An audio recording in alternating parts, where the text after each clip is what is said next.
तो आज का जो टॉपिक हमारा वो है मोमेंट ऑफ इनर्शिया में रेडियस ऑफ जायरेशन। आपने मोमेंट ऑफ इनर्शिया पढ़ लिया है ठीक तरीके से। तो रेडियस ऑफ जायरेशन मतलब मोमेंट ऑफ इनर्शिया अगर आपको कैलकुलेट करना आ गया है तो रेडियस ऑफ जायरेशन पे अगर कोई क्वेश्चन बनता है तो आपके ऑलमोस्ट फ्री के मार्क्स कह सकते हो। कैसे? क्योंकि अगर रेडियस ऑफ जायरेशन निकालना है आपको तो मोमेंट ऑफ इनर्शिया निकालना आना चाहिए, राइट। और मोमेंट ऑफ इनर्शिया हम सीख ही चुके हैं तो रेडियस ऑफ जायरेशन पढ़ लेना चाहिए। क्यों? क्योंकि सीधे सीधे क्वेश्चन बनते हैं और सीधे सीधे क्वेश्चन पूछे जाते हैं, ऑलमोस्ट फ्री के मार्क्स हैं। तो कैसे करते हैं देखो, मेथड मैं सीधा बता देता हूं फिर उसका मतलब समझेंगे क्या होता है। ठीक है, अगर मान लो आपने सपोज ये रिंग का मोमेंट ऑफ इनर्शिया अबाउट इस डायमेट्रिकल एक्सिस निकाला ना। हाँ ओके, तो क्या होता है बताओ मुझे। रिंग का एम आर स्क्वायर बाई 2 किसके रिस्पेक्ट में? डायमीटर के रिस्पेक्ट में। ठीक है, हाँ ये बेसिक फॉर्मूला जो हमें पता होना चाहिए। तो अगर हमें मोमेंट ऑफ इनर्शिया इसका गिवन है यानी कि हमने निकाल या कैलकुलेट कर लिया है, तो अगर रेडियस ऑफ जायरेशन की बात करें तो हमको सिंपल इसमें इसका मास यानी m इंटू के स्क्वेयर, राइट, ये रखना है और फिर दोनों को इक्वल करके k की वैल्यू निकाल लेनी है। ये आपकी रेडियस ऑफ जायरेशन है। This is called radius of gyration, right. तो क्या हो गया देखो, m से m कैंसिल हो जाएगा और आपका k इक्वल टू इसका स्क्वायर रूट, तो ऊपर तो r बच गया और नीचे √2 आ गया। ये आपका रेडियस ऑफ जायरेशन हो गया रिंग का। किसका? रिंग का। किसकी? कौन से एक्सिस के रेस्पेक्ट में? डायमेट्रिकल एक्सिस के रेस्पेक्ट में। ठीक है, about its diameter, one of its diameter, एक ही बात है वो, तो कोई भी डायमीटर हो उससे कोई फर्क नहीं पड़ेगा। तो ये समझ में आ रही है? अच्छा, लेकिन जैसे ही आपका मोमेंट ऑफ इनर्शिया चेंज हुआ यानी एक्सिस चेंज, बताया था ना, डिस्कस किया था, एक्सिस चेंज हुआ तो क्या होगा? मोमेंट ऑफ इनर्शिया चेंज हो जाएगा और मोमेंट ऑफ इनर्शिया चेंज हुआ तो आपका रेडियस ऑफ जायरेशन भी चेंज हो जाएगा। सिंपल मेथड है, आपको उस एक्सिस के रेस्पेक्ट में जिसके रेस्पेक्ट में रेडियस ऑफ जायरेशन पूछा है क्वेश्चन में, है ना, उसके रिस्पेक्ट में मोमेंट ऑफ इनर्शिया कैलकुलेट करना है और उसको m के स्क्वायर के इक्वल रख देना है। That's all. कैसे कैलकुलेट करेंगे? वही पैरेलल एक्सिस थ्योरम से और परपेंडिकुलर एक्सिस थ्योरम से। सिंपल है ना। हाँ, और नीट में इससे ज्यादा हाई फाई क्वेश्चन पूछते नहीं है बेटा, सिंपल इतना ही पूछेंगे आपसे। ठीक है, हाँ। तो रेडियस ऑफ जायरेशन का मतलब क्या हुआ है इसका, अब एक थोड़ा सा एक बार के लिए इसका कॉन्सेप्ट समझ लेते हैं क्या मतलब है। अब हम कहें कि रिंग का जो आई हमारे पास में कैलकुलेट हुआ था किसके एक्सिस के रेस्पेक्ट में, तो वो आया था mr स्क्वायर बाई 2, राइट। और अगर यही हम बात करें कि उसके प्लेन के परपेंडिकुलर एक्सिस के रिस्पेक्ट में, तो हमारे पास में I dash, suppose that is I dash, वो कितना आ जाएगा? mr स्क्वायर, यही होता ना। हाँ ठीक है। अच्छा, या फिर अगर हम डिस्क की बात कर लें और डिस्क के परपेंडिकुलर वो I1 डैश डी डैश कह दो, ठीक है। हाँ, सेंटर मतलब किसके, कौन से एक्सिस के रिस्पेक्ट में? परपेंडिकुलर के रिस्पेक्ट में। वो क्या आएगा? mr square by 2। डिस्क का ये होता है कौन से? परपेंडिकुलर एक्सिस के रिस्पेक्ट में, प्लेन के परपेंडिकुलर एक्सिस के रिस्पेक्ट में। ठीक है, मतलब क्या हुआ देखो, अगर हम रेडियस ऑफ जायरेशन का मतलब क्या है कि हम ये हमारा एक्सिस ऑफ रोटेशन है सपोज, ठीक है, और हमारे पास में कोई m पॉइंट मास है। कितना मास है? m पॉइंट मास है और इसकी जो डिस्टेंस है एक्सिस ऑफ रोटेशन से वो k है। देन इसका जो मोमेंट ऑफ इनर्शिया होगा इस मास का इस एक्सिस के रिस्पेक्ट में, वो क्या होगा? I m k square, right. Simple, mass into distance का स्क्वायर, ये हमारा मोमेंट ऑफ इनर्शिया होता है पॉइंट मास के रिस्पेक्ट में। अब हम क्या करते हैं कि जो डिस्क की बात हम कर रहे हैं, कोई भी एक्सटेंडेड बॉडी की बात कर रहे हैं और उसका मोमेंट ऑफ इनर्शिया किसी एक्सिस के रिस्पेक्ट में, तो हम क्या अज्यूम करते हैं कि मोमेंट ऑफ इनर्शिया तो उस बॉडी का सेम रहे उस एक्सिस के रेस्पेक्ट में, लेकिन हम उसको अगर पॉइंट मास मान ले और एक ऐसी डिस्टेंस निकाल ले कि जहां पे उस पॉइंट मास को रखें और उससे हमें सेम मोमेंट ऑफ इनर्शिया मिल जाए, तो वो जो डिस्टेंस होगी वो आपकी रेडियस ऑफ जायरेशन होगी। दोबारा सुनो, अगर हम कोई भी एक्सटेंडेड बॉडी है, कोई भी ऑब्जेक्ट है, अगर उसको हम पॉइंट मास मान ले और फिर हम एक उस जिस एक्सिस ऑफ रोटेशन के रेस्पेक्ट में मोमेंट ऑफ इनर्शिया पूछा है या गिवन है ना, एक्सिस ऑफ रोटेशन गिवन है, उसके रेस्पेक्ट में हम एक ऐसी डिस्टेंस कैलकुलेट कर ले जो कि उसको पॉइंट मास मानते हुए उसका जो मोमेंट ऑफ इनर्शिया है वो उस बॉडी का यानी एक्सटेंडेड बॉडी जो हम कंसीडर कर रहे हो वही हो जो उस एक्सिस ऑफ रोटेशन के रिस्पेक्ट में है। क्या मतलब है इसका कि हमने, चलो ठीक है, एग्जांपल लेके समझते हैं।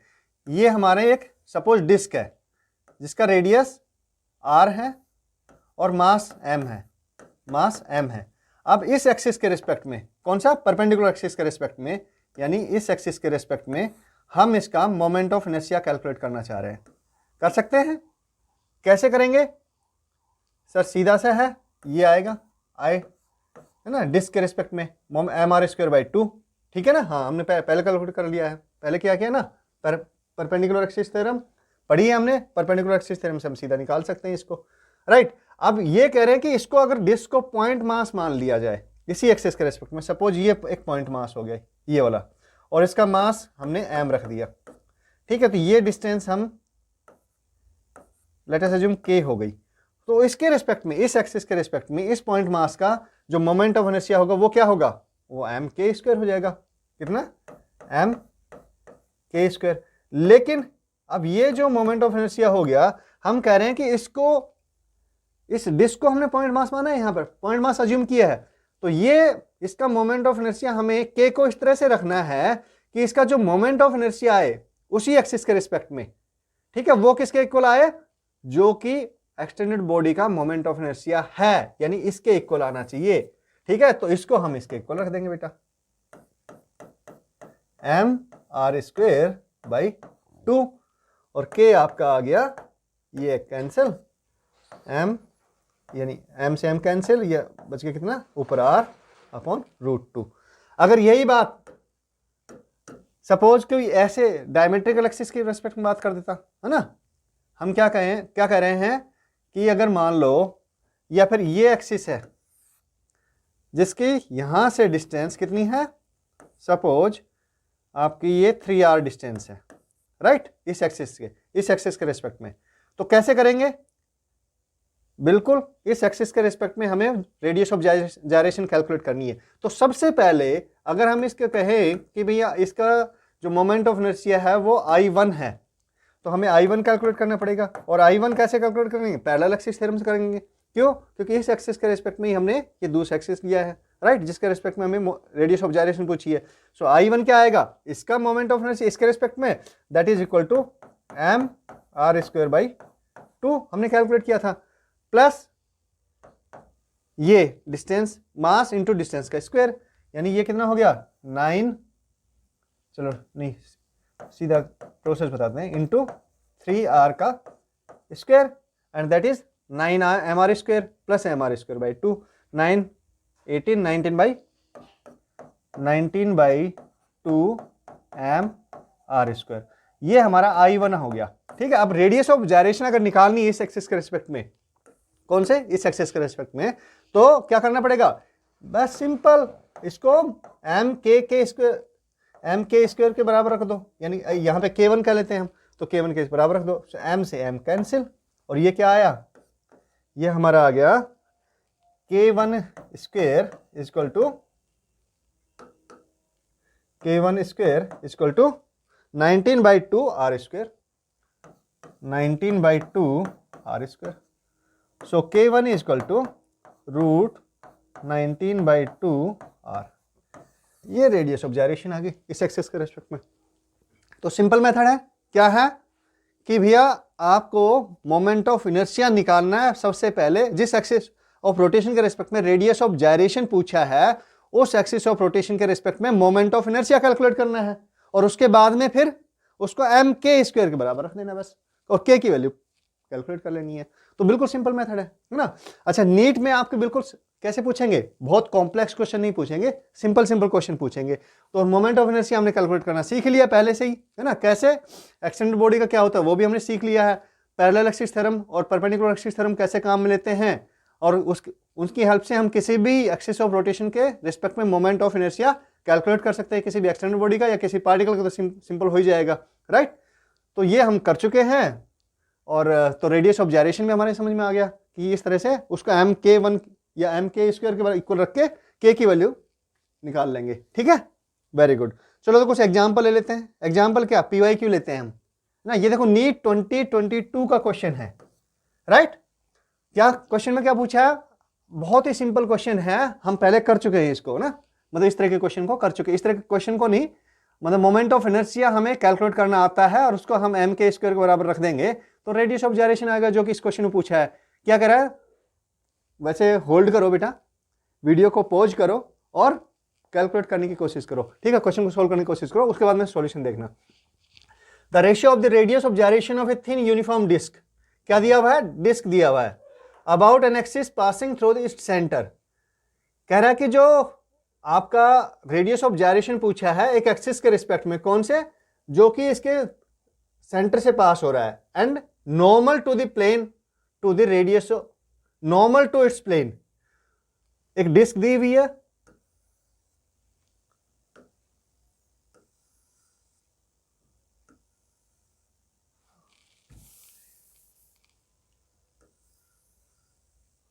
चलो ये देख लेते हैं ऐसे, ये एक डिस्क है, ठीक है? हाँ, ये थोड़ी थिकनेस शो कर दी है कि डिस्क है भैया। ओके, तो ये पहला एक्सिस कह रहा है passing through its centre and normal to its plane, ये इसका सेंटर है और यूनिफॉर्म डिस्क बता रहा है तो सेंटर ऑफ मास भी यहीं पर होगा, राइट? तो ये एक्सिस ये हो गया। ये सपोज लेट अस अज्यूम इसके रिस्पेक्ट में मोमेंट ऑफ इनर्शिया I1 है। सेकंड, और आगे क्या कर रहा है? To the radius of gyration of the disc about its diameter, इसके डायमीटर के रिस्पेक्ट में भी निकालना है आपको, ठीक है? हाँ, तो ये लेट अस अज्यूम इसका डायमीटर हो गया। देखिए ये हमने यहां तक दिखाया है कि ऊपर वाले पोर्शन में है, यहां से यहां तक का जो एक्सिस है वो इसके नीचे है, जो दिखाई नहीं पड़ रहा है ना। इसका मतलब कि ये एक्सिस कौन सा है? ये एक्सिस ये वाला है, परपेंडिकुलर है, राइट? और इसके रिस्पेक्ट में मोमेंट ऑफ इनर्शिया आपका सब लेट अस अज्यूम I2 है, राइट? अब इन दोनों के रिस्पेक्ट में जो रेडियस ऑफ जायरेशन है वो आएगी, उनका रेशियो निकालना है। यानी इसके रिस्पेक्ट में मान लेते हैं K1 है और इसके रिस्पेक्ट में आपकी K2 है। तो अब ये डिस्क है, डिस्क का हमें पता है ये I1 क्या होता है? सिंपल नॉर्मल है, नॉर्मल टू द प्लेन है एक्सिस, तो क्या होगा? mr स्क्वायर बाई 2, ये हो गया। तो इसको हम किसके इक्वल रख देंगे? m K1 स्क्वायर, अभी मैं मेथड डिस्कस किया था। So K1 equal to r by √2, ये हमारी पहली रेडियस ऑफ जायरेशन आ गई, K1 की वैल्यू आ गई। अगर हम K2 की बात करें तो इसके एक्सिस के रिस्पेक्ट में, डायमेट्रिकल एक्सिस के रिस्पेक्ट में क्या आता है? मोमेंट ऑफ इनर्शिया पढ़ा था, I2 equal to mr square by 4 ना, ध्यान है? हाँ बिल्कुल।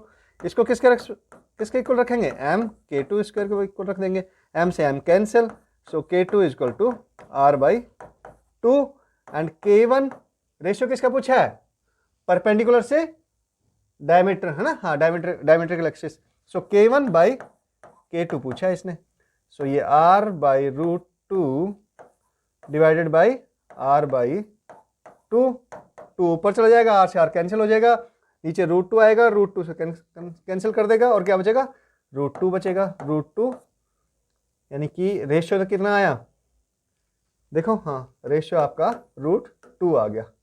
सो K1 by K2 equal to √2 and we can say √2 1।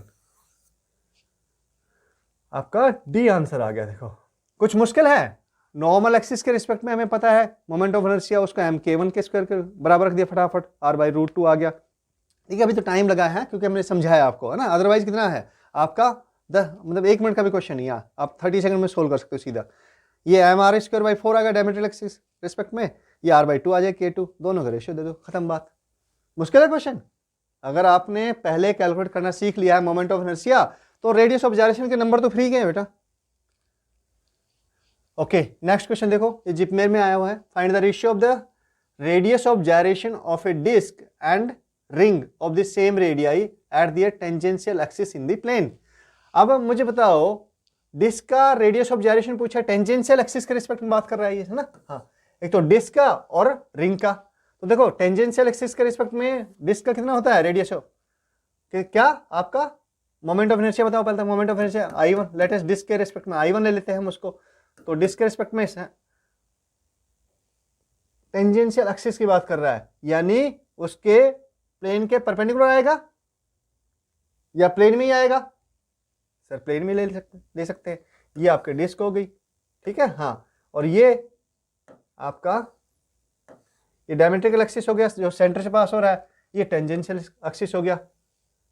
Radius of gyration of a disc and ring of same radius at their tangential, इस axis के respect में कर लेते हैं।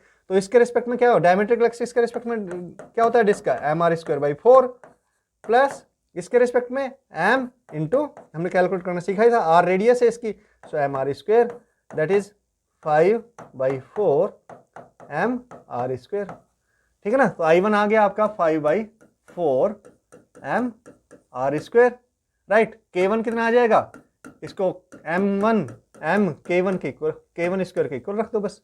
सो m से m कैंसिल और K आपका आ गया √5/4 यानी कि √5/2 √5/2 ये आपका K1 आ गया। ऐसे ही K2 कर दो आप, K2 कर दोगे ना, कैसे करो K2 बताओ फटाफट। K2 हम लेते हैं K2, राइट, रिंग के लिए। रिंग में कैसे आएगा ये, अगर रिंग का केस हो तो ये I2 कह देंगे इसको। I2 क्या आएगा आपका, फटाफट देखो, mr²/2 plus mr², tangential axis के रिस्पेक्ट में, इसके रिस्पेक्ट में mr²/2 होता है, m इंटू उसका वो 3/2 mr² that is equal to m K2²। So K2 is equal to √3/2 r, right? So it is √3/2 r, simple। K1/K2 ये रेशियो पूछा है इसने, हाँ ठीक है। K1 बाई डिस्क से रिंग का ही पूछा ना, हाँ बिल्कुल यही पूछा है। सो √5/2 है, ये भी कैंसिल हो जाएगा बाई √3, r से r कैंसिल हो जाएगा, बी आंसर हो गया बेटा, सीधा सिंपल। टाइम लगा इसमें, टाइम इसलिए लग रहा है कि मैं समझा रहा हूं, जब आपको आता है तो आपको सीधे सीधे हो जाएंगे फटाफट ना, 1 मिनट भी नहीं लगेगा। नेक्स्ट क्वेश्चन देख लो एक बार। The moment of inertia of a solid sphere about an axis passing through the centre of gravity is, क्या कह रहा है कि सॉलिड स्फीयर है एक, उसका मोमेंट ऑफ इनर्शिया दिया उसने एक्सिस के थ्रू रिस्पेक्ट में है ना, कितना दिया 2/5 mr², राइट। उसके एक्सिस के मतलब आप स्फीयर है तो आपकी सिमेट्रिकल बॉडी है, कोई भी एक्सिस हो उसके सेंटर से पास होगा ऑब्वियसली, है ना। हाँ, प्लेन में कोई भी एक्सिस ले लो वहीं से होगा, ओके। नॉर्मल या वैसा कुछ काम नहीं करेगा, डायमेट्रिकल, हर एक्सिस आपका डायमेट्रिकल एक्सिस ही होगा उसमें, या नॉर्मल कह सकते हो, कुछ भी कह लो, उससे कोई फर्क नहीं पड़ेगा उससे। Then the its radius of gyration about a parallel axis at a distance 2r, क्या कह रहा है, ये आपका सपोज स्फीयर हो गया और इस एक्सिस के रिस्पेक्ट में इसने क्या दिया, हाँ लेकिन ये ऐसे नहीं होगा, ये तो यहां से स्फीयर की बात कर रहे हैं हम, तो ये और ये हम इसको वैसे ले सकते हैं, ये ठीक है। हाँ, ये इसका सेंटर हो गया और इसके रिस्पेक्ट में चलो ये मान लेते हैं रोटेट हो रहा है, ठीक है। क्या है, स्फीयर है, r रेडियस स्फीयर। ये एक्सिस के रिस्पेक्ट में इसकी जो डिस्टेंस है, परपेंडिकुलर डिस्टेंस है, वो कितनी है 2r कह रहा है, 2r। और इसके रिस्पेक्ट में सपोज आपका I1 है मोमेंट ऑफ इनर्शिया और रेडियस ऑफ जायरेशन K1 है बेटा, तो निकाल देंगे सिंपल सा। I1 फटाफट कैलकुलेट करेंगे, 2/5 तो दे रखा है इस एक्सिस के रिस्पेक्ट में, कितना दे रखा है 2/5 mr², ये गिवन है 2/5 mr² प्लस m इसका मास इंटू डिस्टेंस कितनी है दोनों के बीच में 2r है, सो 2r का स्क्वायर, ये 4r² हो गया, ये करो कितना हो गया 4, 22/5 mr², ठीक है। इसको किसके इक्वल रखेंगे, I1 को, ध्यान करो फटाफट, अरे सिंपल 22/5 का स्क्वायर रूट, स्क्वायर रूट आएगा ना, हाँ नहीं आई है ये तो k का स्क्वायर, k करेंगे तब आएगा 5 mr² that is equal to mk², right. m से m cancel, so k is equal to 22/5 r, ये आंसर आ गया। कितना मुश्किल है क्या, बिल्कुल सिंपल है, पैरेलल एक्सिस थ्योरम लगाई हमने, है ना, काम हो गया हमारा। इस एक्सिस के रेस्पेक्ट मोमेंट ऑफ इनर्शिया आ गया, और मोमेंट ऑफ इनर्शिया हम पहले कैलकुलेट करना सीख चुके हैं, तो जो भी कुछ मोमेंट ऑफ इनर्शिया हमने कैलकुलेट किया इसको mk² के बराबर रखना है बस, सिंपल। ये आपका आंसर और नंबर आपके अकाउंट में, है ना। हाँ, बहुत सिंपल है, मुश्किल नहीं है ना। हाँ, थोड़ी प्रैक्टिस करेंगे तो आपको ये क्वेश्चन फटाफट होने लग जाएंगे, चुटकी में सोल्व करेंगे आप कहेंगे हाँ सर मोमेंट ऑफ इनर्शिया सीख लिया, उस पर कमांड आ गई, तो रेडियस ऑफ जायरेशन तो कुछ है ही नहीं, टॉपिक इसी का टॉपिक है। ठीक है, चलो मिलते हैं ऐसे ही, एक एक कॉन्सेप्ट को लेते जाएंगे हर एक लेक्चर में। ज़्यादा कॉन्सेप्ट एक ही लेक्चर में कई सारे कॉन्सेप्ट डिस्कस नहीं करेंगे, सो दैट कि आपको क्लैरिटी रहे। ठीक है, आपके एग्जाम पॉइंट ऑफ जो भी इंपॉर्टेंट है, तो इसमें आपने PYQ करके देखें, और लास्ट ईयर ही इसका रेडियस ऑफ जायरेशन का क्वेश्चन आया है, तो हो सकता है कि वापस रिपीट भी हो जाए, कोई बड़ी बात नहीं है। ठीक है, चलो मिलते हैं फिर नेक्स्ट लेक्चर में, तब तक के लिए अच्छे से तैयारी करते रहो, प्रैक्टिस करते रहो, और फॉर्मूलाज को रिवाइज करते रहना। ठीक है, चलो।